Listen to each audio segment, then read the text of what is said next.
భారత రాజ్యాంగ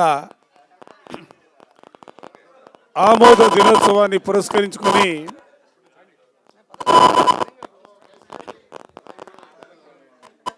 ఈరోజు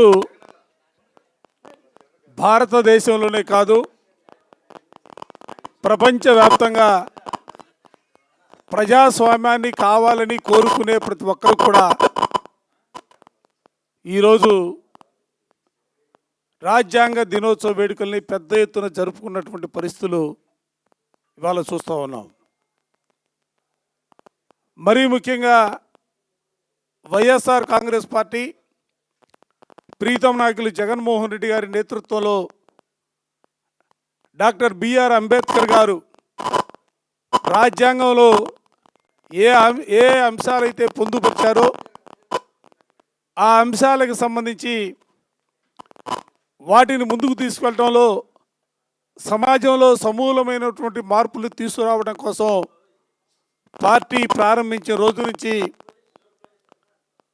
ప్రతిపక్ష నాయకుడిగా ఉన్న ముఖ్యమంత్రిగా పనిచేసిన మరలా తిరిగి ఈ రోజున ప్రతిపక్ష నాయకుడిగా ప్రజల్లోకి వెళుతున్నటువంటి ప్రతి సందర్భంలో కూడా ఆ మహానుభావుడి ఆశయాలకు ఊపిరి పోస్తున్నటువంటి పరిస్థితులు మనం చూస్తూ ఉన్నాం. అటువంటి మహానుభావుడు రచించినటువంటి రాజ్యాంగ దినోత్సవ వేడుకల్ని పురస్కరించుకొని ముందుగా మహానుభావుడికి డాక్టర్ బిఆర్ అంబేద్కర్ గారిని పూలమాలతో అలంకరించవలసిందిగా పార్టీ పెద్దలు మాజీ మంత్రివర్యులు అందరినీ కూడా భాగస్వాములు కావాల్సిందిగా కోరుకుంటా ఉన్నాం.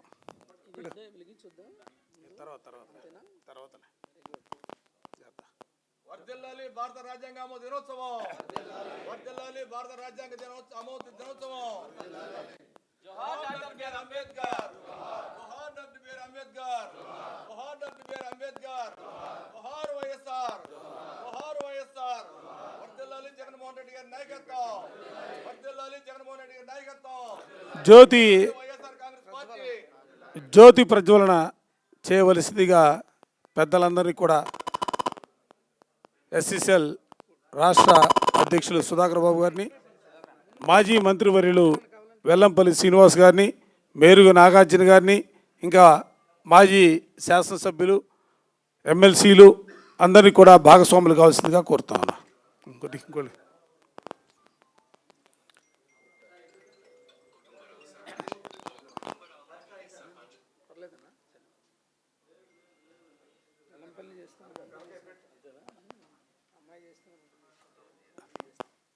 ఈ దేశంలో ఎన్నో కులాలున్నాయి, ఈ దేశంలో ఎన్నో మతాలున్నాయి, ఈ దేశంలో ఎన్నో ప్రాంతాలున్నాయి. ఒక్కొక్క మతానికి సంబంధించి ప్రామాణిక గ్రంథాలుగా హిందువులకు సంబంధించి చూసుకుంటే భగవద్గీత, క్రిస్టియన్ సంబంధించి చూసుకుంటే బైబిలు, మహమ్మదీయులకు సంబంధించి చూసుకుంటే ఖురాన్ లాంటి అనేకమైనటువంటి పవిత్రమైనటువంటి గ్రంథాలుగా ఈ దేశంలో కొనబడతా ఉన్నాయి. కానీ దేశంలో ఉన్నటువంటి భారతీయులందరికీ కూడా ప్రామాణికమైనటువంటి గ్రంథంగా చెప్పుకోవాల్సినటువంటి పరిస్థితులు వస్తే అది డాక్టర్ బిఆర్ అంబేద్కర్ గారు రచించినటువంటి భారత రాజ్యాంగమే ఈ దేశంలో ఉన్నటువంటి అన్ని వర్గాల ప్రజానీకం కూడా పవిత్రమైనటువంటి ప్రామాణికంగా మనం దాన్ని కొలుస్తూ ముందుకు సాగుతున్నటువంటి పరిస్థితులు ఉన్నాయి. ఇటువంటి పరిస్థితుల్లో దురదృష్టవశాత్తు దేశంలో చూసినా రాష్ట్రంలో చూసినా ఆ మహానుభావుడు రచించినటువంటి రాజ్యాంగ స్ఫూర్తికి విఘాతం కలిగే రీతిలో భారత రాజ్యాంగం కాదు మాకు కావలసింది, ఈ రాష్ట్రంలో రెడ్ బుక్ రాజ్యాంగం అనే రీతిలో కొన్ని పాలక పార్టీలు, ముఖ్యంగా తెలుగుదేశం పార్టీ ఈరోజు ఈ రాష్ట్రంలో పరిపాలన చేస్తున్నటువంటి పరిస్థితులు కూడా మనం చూస్తూ ఉన్నాం. ఏది ఏమైనప్పుడు కూడా ఈ రాష్ట్రంలో ప్రజాస్వామ్యం మనుగడ కొనసాగాల, ఈ రాష్ట్రంలో ఉన్నటువంటి అందరూ కూడా సమానమైనటువంటి రీతిలో అందరూ కూడా కలిసిమెలిసి జీవనం కొనసాగించే పరిస్థితుల్లో ముందుకు సాగాలంటే తప్పనిసరిగా ఆ రాజ్యాంగ విలువల్ని అందరూ కూడా వంటబట్టుకొని ముందుకు సాగే పరిస్థితుల్లో మనం అందరూ కూడా ముందుకు సాగాల. దీనికోసమే వైఎస్ జగన్మోహన్ రెడ్డి గారి నేతృత్వంలో వైఎస్ఆర్ కాంగ్రెస్ పార్టీ నాయకులు కానీ కార్యకర్తలు కానీ అందరూ కూడా ఏకోన్ముఖంగా ఒకే మాటగా డాక్టర్ బిఆర్ అంబేద్కర్ గారు రచించినటువంటి రాజ్యాంగ స్ఫూర్తిని ఎన్ని అడ్డంకులు ఎదురైనా ఎన్ని నిర్బంధాలు ఎదురైనా కూడా మేమందరూ కూడా కలిసి ముందుకు తీసుకెళ్తామనే భావాన్ని వ్యక్తం చేస్తూ సుధాకర్ బాబు గారిని కొనసాగించవలసిందిగా కోరుతాం. అందరికీ నమస్కారం. ఈరోజు గౌరవనీయ మాజీ ముఖ్యమంత్రి వర్యులు వైఎస్ఆర్ కాంగ్రెస్ పార్టీ అధ్యక్షులు శ్రీ వైఎస్ జగన్మోహన్ రెడ్డి గారి నాయకత్వంలో కేంద్ర కార్యాలయంలో భారత రాజ్యాంగ దినోత్సవాన్ని ఘనంగా నిర్వహించుకుంటున్నాం. బాబాసాహెబ్ అంబేద్కర్ భారత రాజ్యాంగ నిర్మాతగా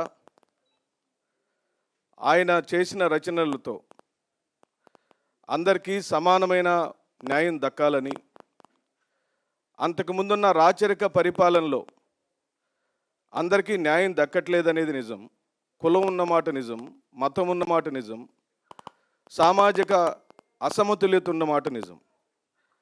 కానీ భారత రాజ్యాంగాన్ని నిర్మించేటప్పుడు జనాభా నిష్పత్తి ప్రకారం ఆయా సామాజిక వర్గాలకు సముచితమైన స్థానం ఉండాలని, పరిపాలనలో నిధుల పంపకాలలో సమానమైన న్యాయం జరగాలని, రిజర్వేషన్ ప్రక్రియ ఉండాలని, అణగారిన వర్గాలకు ఆర్థిక రాజకీయ స్వాతంత్ర్యం ఉండాలనే ఓ విప్లవాత్మకమైన రచనలతో అందరి యొక్క ఆమోదంతో ఈ రోజున సరిగ్గా భారత రాజ్యాంగాన్ని భారత ప్రభుత్వం అడాప్ట్ చేసుకుంది, తీసేసుకుంది. దాన్ని అమలుపరిచింది జనవరి 26.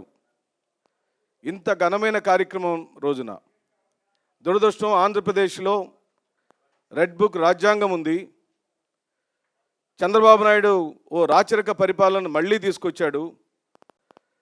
బ్రిటిష్ వాళ్ళు ఎలాగైతే భారతీయులను ఉక్కుపాదంతో అణిచివేశారో, భారత గడ్డ మీద పుట్టిన వాళ్ళకి మానవ హక్కుల ఉల్లంఘన ఎలా జరిగిందో, మన ఆస్తులను ఎలాగైతే కొల్లగొట్టారో, ఎలాగైతే మన ఆడపడుచులను చెరిచారో, సంఘ బహిష్కరణలు చేసి జైలు పాలు చేశారో, అలాంటి బ్రిటిష్ పరిపాలన ఈ రోజున నారా చంద్రబాబు నాయుడు, లోకేష్, పవన్ కళ్యాణ్, బీజేపీ సంయుక్త కూటమి ప్రభుత్వం ఈ ఆంధ్రప్రదేశ్లో ఇంప్లిమెంట్ చేయటం అనేది మనం కళ్ళారా చూస్తున్నాం. శ్రీ వైఎస్ జగన్మోహన్ రెడ్డి గారు తీసుకొచ్చిన ఆర్థిక స్వావలంబన, ఆర్థిక సంస్కరణలు, రాజకీయ సంస్కరణలు మచ్చుకైనా కూడా ఈ రోజున కనపడటం లేదు. ఆంధ్రప్రదేశ్లో కేవలం ఎస్సీ సామాజిక వర్గానికి 70,000 కోట్లు పంచాడు జగన్మోహన్ రెడ్డి గారు. 5 సంవత్సరాల తన సుపరిపాలనలో విద్య హక్కునిచ్చాడు, ఆర్థిక హక్కునిచ్చాడు, ఆర్థిక స్వావలంబనిచ్చాడు. ప్రతి ఒక్కరు చదువుకోవాలని బాబాసాహెబ్ అంబేద్కర్ యొక్క సిద్ధాంతాలని అణువణువున పుణికిపుచ్చుకొని ఈ రోజున పూర్తి స్థాయిలో భారత రాజ్యాంగ విలువలను తన హయాంలో 2019 నుంచి 24 వరకు సంపూర్ణంగా అమలుపరిచాడు. కానీ ఈ సిగ్గులేని ప్రభుత్వం, ఈ దుర్మార్గ ప్రభుత్వం ఓ మాజీ ఎంపీ అయిన నందిగం సురేష్ని, ఓ మాజీ మంత్రి అయిన మేరు నాగార్జున్ని, మాజీ శాసనసభ్యులైన మొండితోక వారి కుటుంబాన్ని, కైలా అనిల్ని దొంగ కేసులు పెట్టి బనాయించి జైలు పాలు చేసి కుయుక్తులతో కుట్ర రాజకీయాలతో మమ్మలను భయపెట్టే కార్యక్రమం చేస్తున్నాడు. ఈ సందర్భంగా మేము చెబుతున్నాం, చంద్రబాబు నాయుడు వల్ల కాదు, ఆయన పుట్టించిన వాడు వల్ల కాదు, మేము కంఠంలో ప్రాణం ఉన్నంతకాలం మళ్ళీ ఆంధ్ర రాష్ట్రానికి శ్రీ వైఎస్ జగన్మోహన్ రెడ్డి గారినే ముఖ్యమంత్రి చేసుకోవటం కోసం ఈ రోజున ఈ ఆంధ్రప్రదేశ్లోని మాల, మాదిగ, వెనకబడిన కులాలు అన్ని వర్గాల వాళ్ళం ఏకతాటి మీదకి వచ్చి ఆయన్ని ముఖ్యమంత్రి చేసుకుంటేనే మా జీవితాలకు వెలుగుంటుంది, మా బిడ్డలకు చదువు ఉంటుంది, మాకు ఇళ్ళు వస్తాయి, ఇళ్ళ పట్టాలు వస్తాయని నమ్ముతున్నాం. కాబట్టి శపథం చేస్తున్నాం. రాజ్యాంగ దినోత్సవం రోజున బాబాసాహెబ్ అంబేద్కర్ యొక్క స్ఫూర్తితో, వారి సిద్ధాంత బలంతో ఎప్పుడు ఎన్నికలు జరిగినా ఈ రాష్ట్రానికి కాబోయే ముఖ్యమంత్రిగా శ్రీ వైఎస్ జగన్మోహన్ రెడ్డి గారినే చేసుకునేదానికి ఏ త్యాగాలకైనా సిద్ధం ఉంటామని చెబుతూ నాకు అవకాశం ఇచ్చిన అప్పిరెడ్డి గారికి ధన్యవాదాలు చెబుతూ సెలవు తీసుకుంటున్నాను. ఇప్పుడు గౌరవనీయులు party SCCL working president Kanakarao గారు మాట్లాడతారు. ఈరోజు వైఎస్ఆర్ కాంగ్రెస్ పార్టీ కేంద్ర కార్యాలయంలో ఘనంగా జరుగుతున్నటువంటి రాజ్యాంగ దినోత్సవం సందర్భంగా అందరికీ శుభాకాంక్షలు. విభిన్న సంస్కృతులు, విభిన్న భాషలు, విభిన్న మతాలు, విభిన్న ప్రదేశాలు ఉన్నటువంటి దేశం మొత్తం ఒకటిగా ఉండటం కోసం మనకంటూ ఒక రాజ్యాంగం అవసరమైనప్పుడు ఈ రాజ్యాంగాన్ని రచించడానికి ఎవరైతే బాగుంటుందనేటువంటి ఆనాటి పెద్దలు మొత్తం ఆలోచించినప్పుడు మొట్టమొదటిసారిగా ప్రపంచ మేధావిగా ఉన్నటువంటి డాక్టర్ బిఆర్ అంబేద్కర్ గారి యొక్క స్వహస్త హస్తాలతోటి దాదాపు 299 మంది సభ్యులుగా రాజ్యాంగ పరిషత్ సభ్యులుగా ఉన్నప్పటికీ మొత్తం ఆ డ్రాఫ్టింగ్ కమిటీ చైర్మన్గా డాక్టర్ బిఆర్ అంబేద్కర్ గారు చేసినటువంటి కృషి చాలా గొప్పదని చెప్పి సందర్భంగా తెలియజేస్తా ఉన్నాం. ఈరోజు రాజ్యాంగం అనేటువంటిది కులాలు, మతాలు, ప్రాంతాలు సంబంధం లేకుండా మనుషులంతా ఒకటేగా ఉండాలి, ప్రాంతీయ భేదాలు, కులవివక్షత లేకుండా, ఆర్థిక వ్యత్యాసాలు లేకుండా మనుషులంతా ఒక సమాజంగా తీర్చిదిద్దడం కోసమే రాజ్యాంగం ఏర్పాటు చేసుకున్నాం. 75 సంవత్సరాలు ఈ రాజ్యాంగం ఆమోదిస్తూ ఉన్నప్పటికీ ఆంధ్రప్రదేశ్లోకి వచ్చేలేకి మొట్టమొదటిసారిగా రాజ్యాంగ ఫలాలు ప్రతి ఒక్కరికి కులాలు, మతాలు, ప్రాంతాలు సంబంధం లేకుండా, దళారుల ప్రమేయం లేకుండా మొట్టమొదటిసారిగా అమలు చేసినటువంటి పరిస్థితి ఏదైనా ఉందా అంటే అది డాక్టర్ వైఎస్ రాజశేఖర గారి కుమారుడు వైఎస్ జగన్మోహన్ రెడ్డి పరిపాలన అనేది స్పష్టంగా అర్థమవుతా ఉంది. ఈరోజు చూస్తూ ఉన్నాం, ఈరోజు ఎంత బాధాకర పరిస్థితులు ఉన్నామంటే ఆ రోజు అయితే రాజ్యాంగం లేనప్పుడు బ్రిటిష్ వాళ్ళు ఇందాక సుధారాబాబు చెప్పినట్టు బ్రిటిషర్లు ఏ విధంగా అయితే ఆ రోజు భారతీయులు ఏ విధంగా హింసించి పీడించి ఈ ఆస్తులు మొత్తం దోసుకున్నటువంటి పరిస్థితులు మనం చూసాము. అది ఈరోజు మరోసారి పునరావృతమైనటువంటి పరిస్థితులు ఈరోజు మనం అంతా కూడా సిగ్గుపడాల్సినటువంటి సమాజంలో తెలుగుదేశం పార్టీ ప్రభుత్వ సమాజంలో ఉన్నందుకు మనం సిగ్గుపడాల్సినటువంటి పరిస్థితి ఉంది. డాక్టర్ బిఆర్ అంబేద్కర్ గారు రచించినటువంటి రాజ్యాంగ ఫలాలు అందాలంటే, రాజ్యాంగం అందరికీ సమంగా జరగాలంటే రాజ్యాంగం చెప్పినటువంటి ప్రాథమిక సూత్రాల ప్రకారంగా సమానత్వం, అదేవిధంగా పౌరుల యొక్క స్వేచ్ఛ హక్కు, ప్రాథమిక హక్కులు కావచ్చు, అదేవిధంగా విద్య, వైద్యం అనేటువంటిది ప్రతి ఒక్కరికి సంపూర్ణంగా అందిన నాడే డాక్టర్ బిఆర్ అంబేద్కర్ యొక్క ఆశయాలకి నెరవేరుతాయని చెప్పేసి, అదేవిధంగా రాజ్యాంగ లక్ష్యం నెరవేరుతున్న ఉద్దేశంతో జగన్మోహన్ రెడ్డి గారు పేదవాడు వైద్యానికి అందకుండా ఉండకూడదనేటువంటి దాంతో మెడికల్ కాలేజీలు విద్యా విప్లవాన్ని ఇచ్చినటువంటి పరిస్థితుల నుంచి ఈరోజు విద్య పక్క ప్రైవేటేషన్ అయిపోతూ ఉంది, మరో పక్క వైద్యం ప్రైవేటేషన్ అయిపోతున్నటువంటి పరిస్థితులు. రాజ్యాంగ ఫలాలు దక్కించుకోవాలంటే, రాజ్యాంగం ఏదైతే చెప్పినటువంటి దాన్ని అమలు కావాలంటే అది జగన్మోహన్ రెడ్డి గారి వల్లే సాధ్యం. జగన్మోహన్ రెడ్డి గారి ప్రభుత్వం వచ్చినందువల్లే అది మనకి నెరవేరుతుందని చెప్పేసి ఈ సమాజం ఉన్నటువంటి పేదవాడు, అదేవిధంగా అణగారిన వర్గాలు మొత్తం కూడా రాజ్యాంగం ప్రకారంగా అభివృద్ధి కావాలంటే అది జగన్మోహన్ రెడ్డి గారి యొక్క ప్రభుత్వాన్ని సాధ్యం అనేది నిరూపించడం కోసం ఖచ్చితంగా ఆ వైపు మనం అడుగులేద్దామని చెప్పి కోరుకుంటూ, 75 సంవత్సరాల సుదీర్ఘంగా భారతదేశాన్ని ప్రపంచ దేశాల్లో ఒక మహోన్నతటువంటి ఇచ్చినటువంటి రాజ్యాంగాన్ని ఆమోదించినటువంటి సందర్భంగా మనమంతా కూడా రాజ్యాంగంలో కట్టుబడి పనిచేయాలని చెప్పి కోరుకుంటూ సెలవు తీసుకుంటా ఉన్నాం. అందరికీ మనవి, ఇది అయిపోయిన వెంటనే మనందరం మన స్మృతివనం దగ్గర జరుగుతున్న అన్యాయం, బాబాసాహెబ్ అంబేద్కర్ విగ్రహానికి ఈ కూటమి ప్రభుత్వం చేస్తున్న అన్యాయానికి నిరసనగా మన ప్రదర్శన ఉంది. ఇక్కడ నుంచి అందరం కలిసి ఒకేసారి అక్కడికి వెళదామని మనవి చేసుకుంటున్నాను. ఇప్పుడు గౌరవనీయులు మంగళగిరి పార్టీ ఇన్ఛార్జి వేమారెడ్డి గారు ఒక మాట. మనకందరికీ తెలుసు,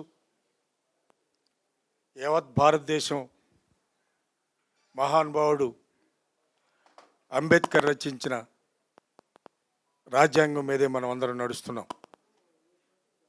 అది స్ఫూర్తిదాయకం అందరికి కూడా. భారతదేశం యావత్తు అణగారిన జాతికి, బిక్కుబిక్కుమంటూ పల్లెల్లో జీవిస్తున్న జాతికి రాజ్యాంగ ప్రకారంగా ప్రసాదించిన ఎన్నో హక్కులు, అవన్నీ కూడా మనమందరం ఉపయోగించుకొని సర్వమానవ సౌభ్రాతత్వం ఉండాలనే ఉద్దేశం చేతే రాజశేఖర రెడ్డి గారి దగ్గర నుంచి జగన్మోహన్ రెడ్డి దగ్గర వరకు అదే మనం ఇంప్లిమెంట్ చేస్తూ వస్తున్నాం. అందరూ కూడా మనుషులందరూ సమానమే. ఇది రావాలి, ఈ మార్పు రావాలి. ముందు చదువుకున్న ఈ వర్గంలో ఉన్నవాళ్లే ముందుకు రావాలి. మిగతా వాళ్ళందరినీ కూడా హక్కును చేర్చుకునే రోజు ముందు ముందు ఉందని, ఆ విధంగా మనం అడుగులు వేద్దామని, అట్లాగే సోదరుడు చెప్పినట్లుగా బ్రహ్మాండమైన స్తూపం కట్టించారు ఆయన అంబేద్కర్ గారిది మనకి పెజవాళ్ళు నడిబొడ్డున పీడబ్ల్యూడీ గ్రౌండ్స్లో. దానికి ఇవాళ ఒక స్మృతివరంలాగా చేసుకుంటే, ఉదాహరణకి మద్రాసులో మెరీనా బీచ్లో అన్నాదురైది ఉంటుంది, బ్రహ్మాండమైన అక్కడ ఒక సామాజిక స్పృహ కలిగించేది ఉంటుంది. అదేవిధంగా మన జాతి యావత్తు కూడా ఆ విగ్రహాన్ని చూసి, ఆ ప్రదేశాన్ని చూసి, అక్కడ లిటరేచర్ కావాలని అన్ని విధాల దానికి ఒక పెద్ద లైబ్రరీగా, ఒక పెద్ద మ్యూజియంగా తయారు చేయడానికి జగన్మోహన్ రెడ్డి గారు తలుచుకుంటే ఆ పనులన్నీ కూడా అసంపూర్తిగా ఉండడం, ఇప్పుడొచ్చిన ఈ ప్రభుత్వం దాని మీద శీతకన్నేయటం, అందుట్లో కొత్తగా బాబు ఈ మధ్య ఏదో లోకేష్ బాబట ఆయన ఏదో సొంత రాజ్యాంగం మొదలుపెట్టాడు, రెడ్ బుక్ రాజ్యాంగం అని. అది కూడా మన జాతి మీదే ఇవాళ జరుగుతుంది. అది ఎందుకంటే నోరు లేని వాళ్ళు అనే తప్పండి. ఈ జాతి కళ్ళు తెరిచిన రోజున ప్రపంచం మొత్తం ఇటువైపు చూసే రోజులు రాబోతున్నాయి. ఆ రోజుల కోసం మనందరం ఎదురు చూద్దామని, అందరం కలిసికట్టుగా మనం పనిచేద్దామని మీకు అందరికీ తెలియజేస్తున్నా. ఈ అవకాశం ఇచ్చిన సోదరుడికి ధన్యవాదాలు తెలుపుతూ సెలవు. గౌరవనీయులు నందిగామ మాజీ శాసనసభ్యులు మొండితోవి జగనన్న గారు మాట్లాడతారు.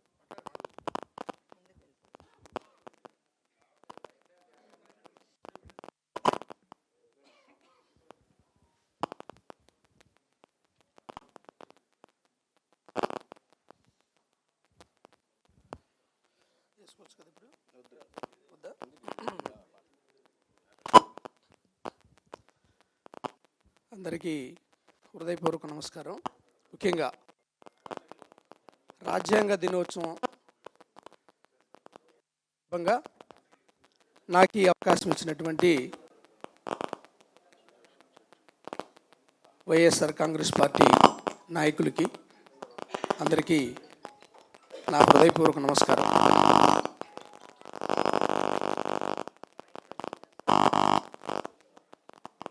రెండు 2015లో నరేంద్ర మోడీ గారు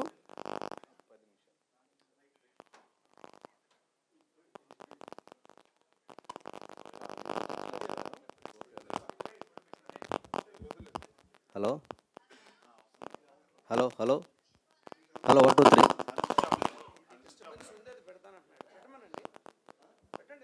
3 అది టీం దాని వరకు పుట్టుకుందాం. అది ఇదంతా కాదు.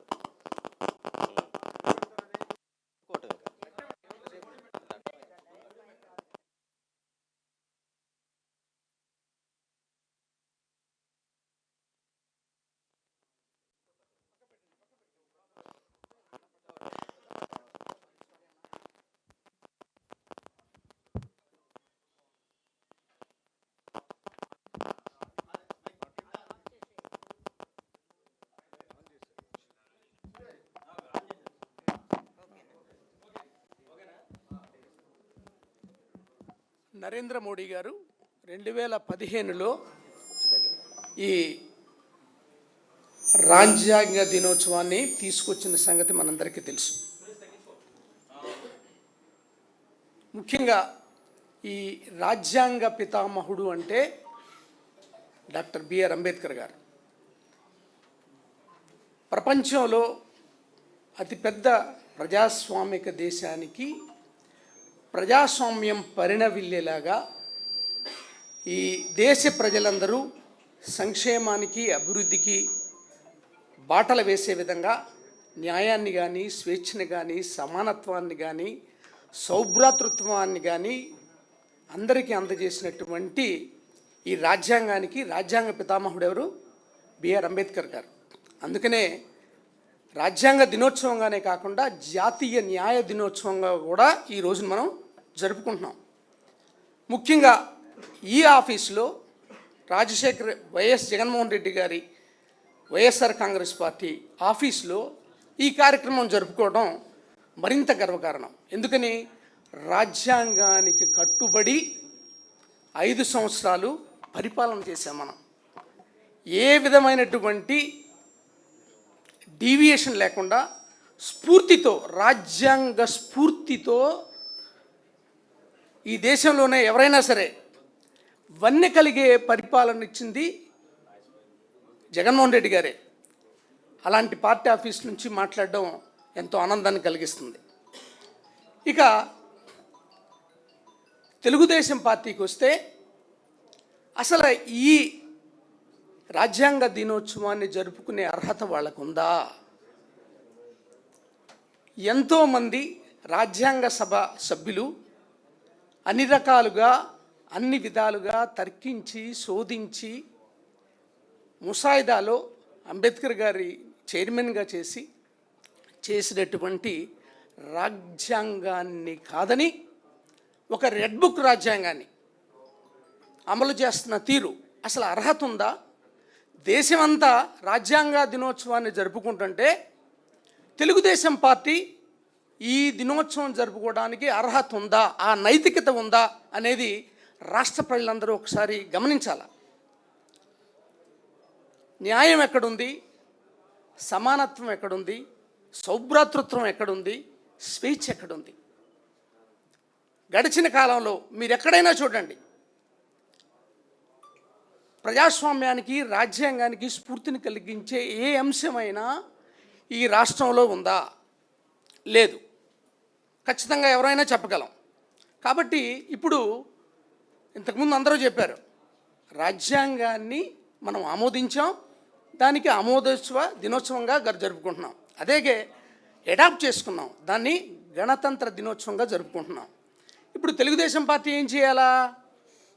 వాళ్ళు చేయాల్సినవి ఏంటంటే, ఎప్పుడైతే ఎన్నికల్లో గెలిచారో అది వాళ్ళ రెడ్ బుక్ రాజ్యాంగ దినోత్సవం. వాళ్ళకి ఎప్పుడైతే ప్రభుత్వం ఏర్పడిందో అప్పుడు తెలుగుదేశం పార్టీకి సంబంధించినటువంటి గణతంత్ర దినోత్సవంగా జరుపుకోవడానికి మాత్రమే వాళ్ళకి అర్హత ఉంది.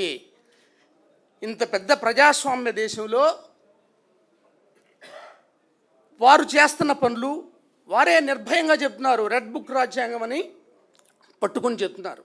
ఎంత ధైర్యంగా చెప్పగలుగుతున్నారు? రెడ్ బుక్ రాజ్యాంగం అని చెప్పగలుగుతున్నారు. అంటే ఒక వ్యక్తి తను చేస్తున్న పనులకి చేష్టలకి చెబుతున్న పేరేంటి? రెడ్ బుక్ రాజ్యాంగం. కాబట్టి ఈ దినోత్సవాన్ని జరుపుకోవడానికి ఈ పార్టీకి అర్హత ఉందా? ఇదే ప్రశ్న. అర్హత ఉందా? ఖచ్చితంగా మాకు అర్హత ఉంది కాబట్టి ఈవేళ ఇక్కడ నుండి మాట్లాడగలుగుతున్నాం. రాజ్యాంగ దినోత్సవాన్ని జరుపుకుంటాం. ఎందుకంటే మాకు మా నాయకుడికి స్ఫూర్తి భారతదేశ రాజ్యాంగం. కాబట్టి ఖచ్చితంగానే ఎట్లా జరుగుతాం. వాళ్ళు ప్రశ్నించుకోవాలా ఈ అర్హత మాకుందా లేదా అనేది. ఈ అవకాశం ఇచ్చినందుకు అందరికీ హృదయపూర్వక ధన్యవాదాలు. గౌరవనీయులు బాపట్ల మాజీ పార్లమెంట్ సభ్యులు, మాజీ ఎస్సీ సెల్ అధ్యక్షులు నందిగం సురేష్ గారు మాట్లాడతారు.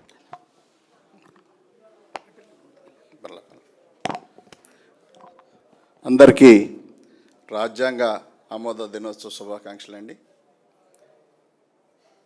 రావడానికి కొంచెం లేట్ అయింది, మన నేను చాలా పెద్ద మనసుతో అందరూ కూడా. అన్న చెప్పినట్టుగా రాజ్యాంగ ఆమోద దినోత్సవం టీడీపీ చేసుకోవడానికి అర్హులా అంటే ఖచ్చితంగా అనర్హులుగానే ప్రకటించాలి. ఎందుకంటే వాళ్ళు కూటమి ప్రభుత్వం ఏర్పాటు జరిగిన దగ్గర నుండి ఇప్పటి వరకు ప్రతి విషయంలోనూ అంబేద్కర్ గారిని ఆయన రాసిన రాజ్యాంగాన్ని అపహాస్యం చేసుకుంటూనే వచ్చారు.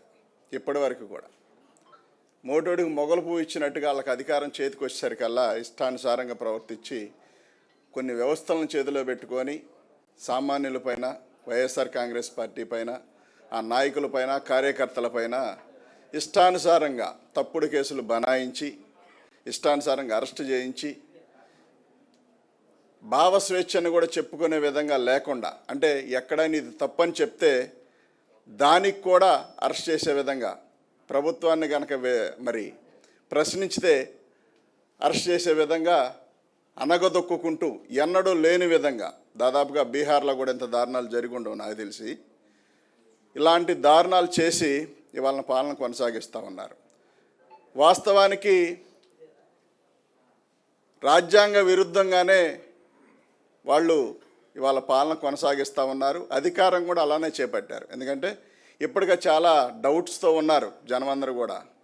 చాలా చోట్ల మరి ఈవీఎంలు ట్యాంపరింగ్లు జరిగినాయి అని చెప్పుకునే సందర్భాల్లో జగన్మోహన్ రెడ్డి గారి చేతి నుండి అధికారాన్ని లాక్కున్నట్టే అనిపిస్తూ ఉంది తప్ప నాకు వాస్తవంగా ప్రజలు వాళ్ళని మేలు కోరి వాళ్ళకి ఓట్లు వేశారని నేను అనుకోవట్లేదు. సరే, వాళ్ళు అనుకున్నట్టుగా ఓట్లు వేశారు, గెలిచామనుకుంటే మరి వచ్చిన అవకాశాన్ని ఎందుకు చేజార్చుకుంటా ఉన్నారంటే మరి ఎందుకనేది వాళ్ళకి అర్థం అవ్వాలి. 5 ఏళ్ళు మరి 2 సంవత్సరాల దగ్గర పడిపోతూ ఉంది. ఇప్పటికి కూడా ఏ వైఖరి మార్చుకోకుండా ఈ మధ్యకాలంలో మనం అంబేద్కర్ గారి స్మృతివనాన్ని దగ్గరికి అందరూ వెళ్ళినట్టున్నారు. ఫస్ట్ ఆ వీడియో ఎవరో ఒక పిల్లాడు తీసి నాకు పెట్టాడు, ఎఫ్బీలో నేను పోస్ట్ చేశా. తాగేసిన వాటర్ బాటిల్, చెత్త చెదారం, అంటే ఒక రకమైన అవమానం చేయడం అన్నమాట. ఒక రకమైన అవమానం చేయడం, దాన్ని సందర్శకులకు కూడా ఇబ్బందికరంగా వదిలేసి లైట్లు తీసేయడం, కరెంట్ తీసేయడం, ఆ వాతావరణం అంతా క్రియేట్ చేసి ఆయన్ని అవమానపరిచి, అదేవిధంగా ఈ రాష్ట్రంలో కూడా సామాన్యులు సైతం ఆలోచించే విధంగా వాళ్ళ పాలన కొనసాగింది. కాబట్టి ఎవరిన్ని అవమానాలు చేసినా అంబేద్కర్ గారి గౌరవం తగ్గదు. ఈ రాష్ట్రంలో, దేశంలో వీళ్ళంతా ఒకవేళ ఆయన మరి దళితుడిగా ఉన్నాడు కాబట్టి ఆయన చిన్నచూపు చూడొచ్చాము, కానీ ప్రపంచ దేశాలన్నీ కూడా ఆయన దేవుడనే దేశాలు ఉన్నాయి, ప్రపంచ మేధావి అని చెప్పుకునే సందర్భాలు ఉన్నాయి. దాన్ని ఎవడో ఏమీ మార్చలేడు. ఒకవేళ వాళ్ళు అసూయపడి ఆయన మీద ఒక దళితుడు రాసిన రాజ్యాంగంలో ఉంటున్నామని వాళ్ళు ఏమన్నా ఫీల్ అయ్యారేమో, కానీ దాన్ని ఏ శక్తి కూడా మార్చలేదు. కాబట్టి దాన్ని కొనసాగించాలంటే ఖచ్చితంగా జగన్మోహన్ రెడ్డి గారు మళ్ళీ అధికారాన్ని చేపట్టాలి. అది చేపట్టినప్పుడే మళ్ళీ అంబేద్కర్ గారికి ఆ గౌరవం వస్తుంది, మళ్ళీ ఆ గౌరవం తీసుకురాగలుగుతారు. ఎందుకంటే రాజ్యాంగానికి కట్టుబడి ముఖ్యమంత్రికి 5 సంవత్సరాలు చేసిన వ్యక్తి ఎవరైనా ఉన్నారంటే ఈ దేశం మొత్తం మీద, రాష్ట్రం మొత్తం మీద ఇప్పటి వరకు కూడా నాకు తెలిసిన వ్యక్తి జగన్మోహన్ రెడ్డి గారే, మరో వ్యక్తి కాదు. కాబట్టి మళ్ళీ మనం అలాంటి పాలన కొనసాగించాలి, అలాంటి సంక్షేమ పాలన కొనసాగించాలి అంటే పోలీస్ వ్యవస్థ కట్టడిగా మరి జగన్మోహన్ రెడ్డి గారు ఉండగా ఫస్ట్ ప్లేస్లో ఉండి 8 అవార్డ్స్ అందుకున్నట్టుంది, 8 or 6 అందుకున్నారు. కానీ ఈ మధ్యకాలంలో పోలీస్ వ్యవస్థ ఫైనల్స్ చివరి స్థానంలో నుంచుంది. అంటే వీళ్ళ పుణ్యమాని, ఇందాక అన్నట్టుగా రెడ్ బుక్ రాజ్యాంగం పుణ్యమాని చివరికి వచ్చేసింది. అంటే మొత్తం కుప్పగూలిపోయిందని చెప్పగానే చెప్పింది సెంట్రల్ గవర్నమెంట్. కాబట్టి మనమందరం కూడా కష్టపడి మళ్ళీ జగనన్నకి అధికారం చేపట్టే విధంగా జగనన్నకు సపోర్ట్గా ఉండి బిఆర్ అంబేద్కర్ గారు గౌరవించబడాలంటే ఖచ్చితంగా జగనన్న మళ్ళీ ముఖ్యమంత్రి పీఠంలో కూర్చుంటేనే ఈ రాష్ట్రంలో మళ్ళీ సంక్షేమ పాలన అంది, అందరూ బాగుండి సమపాలన అందుతుంది. గతంలో అన్న కూడా ఒక మాట చెప్పారు, ఫస్ట్ నుంచి అదే కొనసాగించారు, మనందరం కూడా అదే కొనసాగించాం.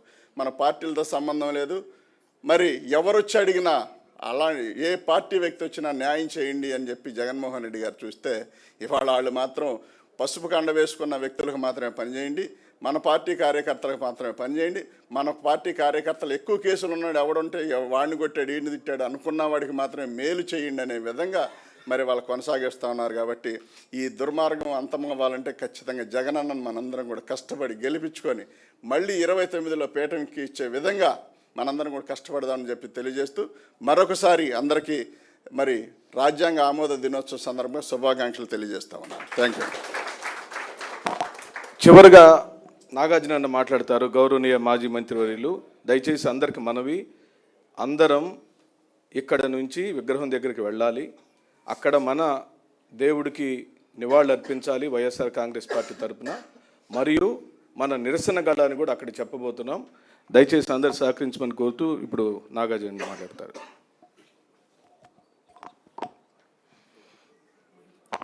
అందరికీ నమస్కారం. ఈరోజు రాజ్యాంగ ఆమోద దినోత్సవం. భారతదేశ రాజకీయ వ్యవస్థలోనే ఒక ప్రత్యేకమైనటువంటి రోజు. బాబాసాహెబ్ అంబేద్కర్ గారి యొక్క ఆలోచన విధానాన్ని ఈ దేశానికి పొందుపరచి ఈ దేశం విచ్ఛిన్నం కాకుండా భావితరాల భవిష్యత్తుని దాంట్లో ముడివేసి ఈ దేశానికి అంకితం చేసి దానిని ఇంప్లిమెంట్ చేయాల్సినటువంటి రోజు. నిజంగా ప్రభుత్వాల్లో అంబేద్కర్ గారు రాసిన రాజ్యాంగ వ్యవస్థను ప్రజాస్వామ్యబద్ధంగా తీసుకెళ్తున్నటువంటి తరుణంలో ప్రతి ఒక్క వ్యక్తి ఆలోచించాల్సింది ఈ సమాజంలో ఉన్నటువంటి రుగ్మతలు రూపుమాపాలా, వేరియేషన్స్ తగ్గాలా, సమాజంలో ఉన్నటువంటి అట్టడుగు కులాల యొక్క స్థితిగతులు పెరగాల, అప్లిప్మెంట్ అనేది బాబాసాహెబ్ కోరుకున్నటువంటి వ్యవస్థలో ముడిపడినటువంటి ప్రథమ భోగం. ఆ భాగాన్ని ప్రజాస్వామ్యంలో ఇంప్లిమెంట్ చేయాలని కోరుకుంటూ ఉంటాం. కానీ వ్యవస్థలో రిజర్వేషన్స్ వచ్చినాయి, సమాజంలో పేదవాడి యొక్క స్థితి పెరగటానికి అవకాశాలు వచ్చినాయి, మా హక్కు మేము బ్రతకడానికి అవకాశం ఉంది, మాకు బాబాసాహెబ్ ఇచ్చాడని చెప్పుకునే ధైర్యాన్ని ఉంది. కానీ ప్రభుత్వాల్లో కొంత సీతకన్ను తగ్గల. పర్టికులర్గా ఆంధ్రప్రదేశ్కి వస్తే ఆంధ్రప్రదేశ్ చరిత్రలో డాక్టర్ రాజశేఖర రెడ్డి గారు కొత్త ఆలోచనలు చేసి పరిపాలన చేశాడు. ఆలోచనలే రాజ్యాంగంలో పొందుపరిచిన అంశాలను ఇంప్లిమెంట్ చేయటం, పేదవారి యొక్క స్థితిగతులు పెరగటం, పేదల ఉన్నత కులాలతో సమానంగా బ్రతకటానికి అవకాశాలు కల్పించటం, విద్యను ప్రామాణికంగా ఆరోగ్యాన్ని ప్రామాణికంగా తీసుకోవటం అనేది నేర్పి రుచి చూపించినటువంటి ముఖ్యమంత్రి డాక్టర్ రాజశేఖర రెడ్డి గారు. తర్వాత వచ్చినటువంటి ప్రభుత్వాలు వాటిని కాలరాసినాయి. తర్వాత వచ్చినటువంటి ముఖ్యమంత్రులు రాజ్యాంగ వ్యవస్థను అపహాస్యం చేసే విధంగా పరిపాలన చేశారు. మరలా రాజశేఖర రెడ్డి గారు తనయుడు ఈ రాష్ట్రానికి ముఖ్యమంత్రి అయిన తర్వాత బాబాసాహెబ్ అంబేద్కర్ గారి ఆలోచన విధానాన్ని తూచా తప్పకుండా ఇంప్లిమెంట్ చేసి ఈ రాష్ట్రంలో పేదవారి యొక్క స్థితిగతులు పెరిగినాయి. వారి గుండె మీద చేసుకుని బ్రతికే విధంగా అవకాశాలు కల్పించారు. కులాలు, మతాలు, ప్రాంతాలు, పార్టీలకు అతీతంగా ఒక అప్లిప్మెంట్ అనేది, సామాజిక సమతుల్యతను తీసుకొచ్చి ఆంధ్రప్రదేశ్ చరిత్రలో మున్నెన్నడూ లేని విధంగా అంబేద్కర్ గారి ఆలోచన విధానాన్ని ఇంప్లిమెంట్ చేసినటువంటి ముఖ్యమంత్రి జగన్మోహన్ రెడ్డి గారు. మీరు చూశారు, సంక్షేమ పథకం అంటే ఒక పేటెంట్గా రాజ్యాంగ వ్యవస్థ విరాజిల్లింది. ప్రజాస్వామ్యం బ్రహ్మాండంగా పేదవాడి గుడిచె చెంతకెళ్ళింది. అడిగితే ఇవలా అర్హతే ప్రామాణికంగా ఈ రాష్ట్ర చరిత్రలో ఒక రాజ్యాంగబద్ధమైన పరిపాలన చేయటం అంటే అంబేద్కర్ గారి ఆలోచన విధానాన్ని భుజాన వేసుకొని పనిచేశాడు. చాలామంది చెప్తూ ఉంటారు, ఈ రాష్ట్రం బాగుపడాలా, పేదవాడి కుటుంబాలు బాగుండాలా, ప్రతి వారికి ఇల్లు ఉండాలా, ఆరోగ్యవంతంగా ఈ రాష్ట్రంలో ముందుకెళ్లాలని కోరుకునే ప్రజాస్వామ్య వాదులకు కూడా ఒక దిక్చూచిగా పరిపాలన చేసినటువంటి ముఖ్యమంత్రి జగన్మోహన్ రెడ్డి గారు. కానీ ఈరోజు జగన్మోహన్ రెడ్డి గారు ఆషామాషిగా పనిచేయాల. ఒక ప్రక్క పరిపాలన చేస్తూనే భావితరాలలో ఉన్నటువంటి ఈ పేదల యొక్క ఆశాజ్యోతిగా ఉన్నటువంటి బాబాసాహెబ్ అంబేద్కర్ గారిని నిలువెల్లా కొనియాడాలని, వ్యవస్థలో ఎప్పుడు ఈ భూమి ఉన్నంత వరకు అంబేద్కర్ గారు ప్రజల మనసులో ఉండాలని, ఒకప్పుడు ఆంధ్ర రాష్ట్రంలో అగౌరవపరిచినటువంటి ముఖ్యమంత్రులను చూసాం. బాబాసాహెబ్ అంబేద్కర్ గారి విగ్రహాన్ని పెడతారని చెప్పి ముళ్ళ పొదల్లో పెడితే ఎక్కడుందయ్యా అంబేద్కర్ గారి విగ్రహాన్ని మాలాంటి వాళ్ళు చూస్తాకెళ్తే మమ్మల్ని నడి రోడ్డున అరెస్ట్ చేసి పోలీస్ స్టేషన్ వెంట తిప్పినటువంటి రాజకీయాలు చూసాం. అలా చేయలా. అంబేద్కర్ గారిని గుండెల్లో పెట్టుకోవాలని, ఏ ఒక్క దళితుడో, ఏ ఒక్క పేదవాడో, ఏ ఒక్క అంబేద్కర్ వాదే వచ్చి జగన్మోహన్ రెడ్డి గారిని అయ్యా నువ్వు పలానా చోట విగ్రహం పెట్టమని అడగలా. చివరికి అదంతా ఎందుకు మేము అడగలా, ఎవరి అధికారంలో ఆ పార్టీలో జగన్మోహన్ రెడ్డి గారి వెంట నడిచేవాళ్ళం. కానీ ఒక గొప్ప మనసుతో విజయవాడ నడిబొడ్డున ఉద్దండులు నడియాడిన ప్రాంతం, కోట్ల విలువైన ప్రాంతాన్ని 425 కోట్లకు పైబడి సర్వాంగ సుందరంగా, ఈ భూమిలో ఎక్కడా లేదు అంబేద్కర్ గారి విగ్రహం ఆ విధంగా. ల్యాండ్స్కేపింగ్ కానీ, మ్యూజియం కానీ, లోన ఉన్న అనేకమైనటువంటి ఏర్పాట్లు, భారతదేశంలో ఎక్కడెక్కడ బాబాసాహెబ్ యొక్క విగ్రహాన్ని ఏర్పాటు చేస్తారో అన్నీ చూసి మంత్రులతో కమిటీ వేసి గొప్ప మానవతావాదిగా, గొప్ప అంబేద్కర్వాదిగా విజయవాడ నడిబొడ్డున అంబేద్కర్ విగ్రహాన్ని ఏర్పాటు చేసి కనుల విందుగా, భారతదేశం గర్వించే విధంగా, అంబేద్కర్వాది గుండెల్లో ధైర్యాన్ని నింపే విధంగా దాన్ని అన్వీల్ చేస్తే ఈరోజు ప్రభుత్వం ఒక ప్రక్క దొంగ కేసులు, ఒక ప్రక్క ఎస్సీ ఎస్టీ అట్రాసిటీ కేసులు దుర్వినియోగం చేస్తూ, మా హక్కుని కాలరాస్తూ, కక్ష ఉన్న వాళ్ళ మీద కేసులు పెట్టిస్తూ, దాడులు, అఘాయిత్యాలు, అమానుషాలు చేస్తూ ఈ రాష్ట్ర చరిత్రలో ఇంత దారుణమైనటువంటి పరిపాలన చేస్తూ ఉంటే పేదవాడు, దళితుడు, బహుజనుడు, ఉన్నత కులాల్లో పేదవాడు పారిపోతూ ఉన్నారు. రాజ్యాంగ వ్యవస్థ అపహాస్యం అవుతూ ఉంది. రెడ్ బుక్ రాజ్యాంగం నడుస్తూ ఉంది. బాబాసాహెబ్ రాజ్యాంగం అపహాస్యం చేసినటువంటి చరిత్ర ఈ రాష్ట్ర చరిత్రలో ఒక్క చంద్రబాబు నాయుడు గారికే దక్కే విధంగా పరిపాలన చేస్తుందని ఈరోజు కళ్ళ వెంట నీళ్లు కారుస్తూ ఉన్నారు. ఇదంతా ఎందుకు? ఇప్పుడు దగ్గరికి వెళ్ళబోతా ఉన్నాం అంబేద్కర్ గారి స్టాచ్యూ దగ్గరికి. మీరు అంబేద్కర్ గారి మీద అవహేళన, అంబేద్కర్ గారి మీద ద్వేషం లేకపోతే జగన్మోహన్ రెడ్డి గారు తీసుకొచ్చినటువంటి ఈ గొప్ప మాన్యుమెంట్ని ఎందుకు నెగ్లెక్ట్ చేస్తూ ఉన్నారు? నేను రాజ్యాంగ ఆమోద దినోత్సవాన్ని రోజు అడుగుతా ఉన్నా చంద్రబాబు నాయుడిని, నువ్వు అంబేద్కర్ గారి విగ్రహాన్ని కనపడకుండా రూపుమాపాలని, అక్కడ ఎవరు నడియాడకుండా ఎవరు రాకుండా దానిని ఒక శిథిలావస్థకు తీసుకురావాలని ఒక గొప్ప ప్లాన్ వేసుకొని మా దేవుణ్ణి కనపడకుండా చేయాలనే కదా. అక్కడ కరెంట్ ఉండదు, శుభ్రం ఉండదు, ఎవరు వెళ్ళటానికి ఆస్కారం లేదు.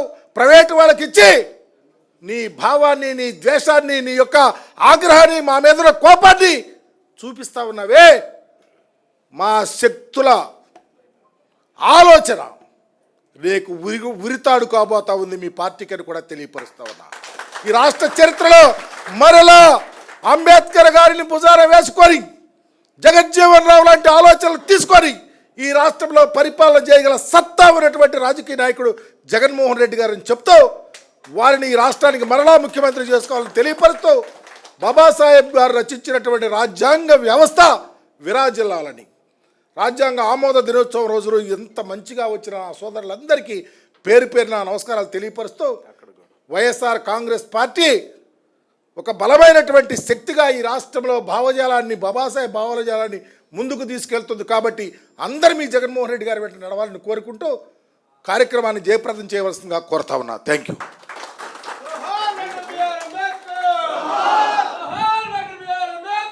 జోహార్. కొనసాగిద్దాం బాబాసాహెబ్ అంబేద్కర్ ఆశయాలను, కొనసాగిద్దాం బాబాసాహెబ్ అంబేద్కర్ ఆశయాలను.